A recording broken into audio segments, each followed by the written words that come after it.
Hey guys, it's Reagan Kelly here from the Freedom 15 movement, and I'm going to jump straight into today's video where I'm actually going to be talking about one of life's fundamental truths. Now, whether you're religious or whether you're not, you will have absolutely heard of this. It is the universal law of ask and you shall receive.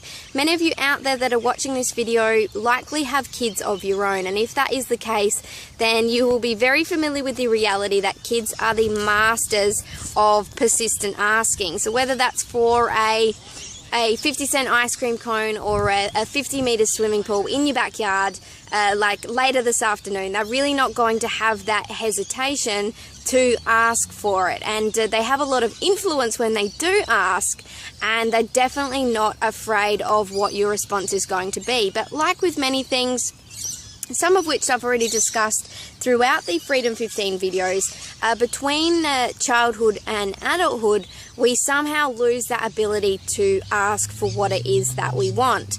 And we really replace those with reasons or excuses about why we shouldn't ask, why it's wrong to ask, or perhaps finding a way to avoid possible rejection that would come from asking for what it is that we want. See, kids just aren't programmed in this way. As I said, if you're a parent, you'll be very familiar with this.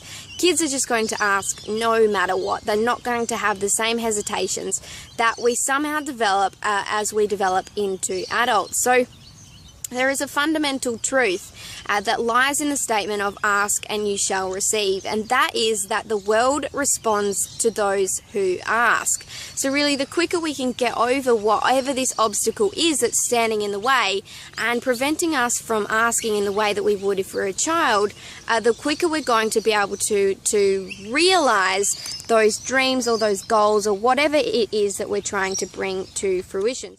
So in saying that, what I'd like to introduce today are the three main reasons that people stumble over when they have the opportunity to ask for what it is that they want. And I actually learnt this from an author and a mentor of mine, Canfield. He's the author of Chicken Soup for the Soul, and this comes from another one of his books. The name escapes me. I will post it on my blog when I do get back into my office. But those three reasons, largely speaking, why people stumble when they have the opportunity to ask for what it is that they want. The first is that they have a belief system that says it's not right to ask. For whatever reason that is, they're relying on some self-imposed belief that asking is a bad thing, or we're perhaps not worthy of what it is that we want to receive. The second reason is simply that a person lacks confidence. And the third reason is that they have, as I referred to earlier, this fear of rejection. So really, all three of these reasons serve to paralyze us. And as I said, the quicker that we can get over them and resolve them and work through them, actively work through them, the quicker we're going to be able to ask and therefore receive for whatever it is we want. So in whatever area of your life that is, it's important to get help with whatever that reason is that's stopping you. So talk about it. Work through it. Maybe, seek some counseling, talk to a friend, talk to somebody that you trust. You really have to let go of the old stuff that's clogging up your future.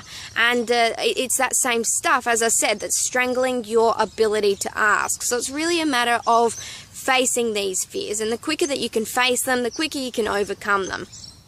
A very practical strategy, and like many things, it's easier said than done, but that is to not take it personally. So to ask, but really detach yourself emotionally from the outcome. So the important thing to remember is it's not necessarily our lack of asking that's the problem. It's just the way that we scare ourselves in preparing to ask. So,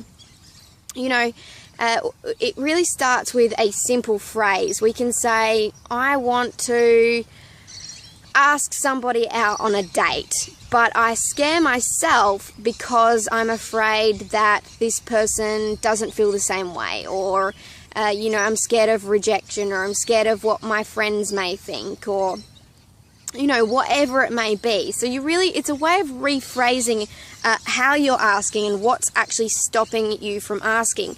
And it all relies on that acknowledgement that you are actually scaring yourself. So Perhaps it's about sharing your business opportunity. So you could say, I want to share my business opportunity with Mary, but I scare myself because I'm afraid of rejection, or I'm afraid that they will think that I'm only after their money, or I'm afraid that they'll think that what I'm doing is not legitimate, or, whatever it is, whatever that is. It's really an acknowledgement that you are creating that fear that's stopping you from asking. So just bear in mind, as I said, the world responds to those who ask, and your business is going to grind to an absolute halt. You're going to be dead in your tracks when you stop asking, particularly if you are in the home-based business industry. Obviously, our success relies almost entirely, initially,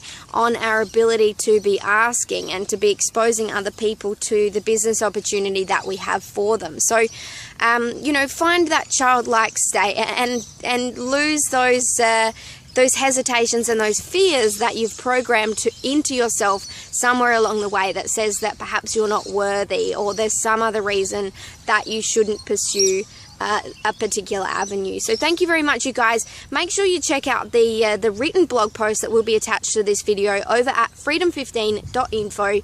It will be the first one that comes up if you're seeing this as it comes live. So make sure you head over there for some more tips, some more strategies as well, to really overcome those three main reasons, as I said, that we stumble when we do have the opportunity to ask. So go out today, guys. Find, hit up 2 people that you're afraid to ask for something in particular, and really you'll be amazed at the response that you receive once you're open to asking, once you distance yourself from that outcome. See, the universe really has a funny way of conspiring to help us get what we want. So that first step is in the practical asking, and the second step is surrendering to the universe and allowing that process to happen. And really amazing things do start to happen when you open yourself to all those possibilities. So thank you very much, you guys. Again, you can always reach out to me on social media. Check out freedom15.info, and I will speak to you tomorrow. Thanks, guys. Bye.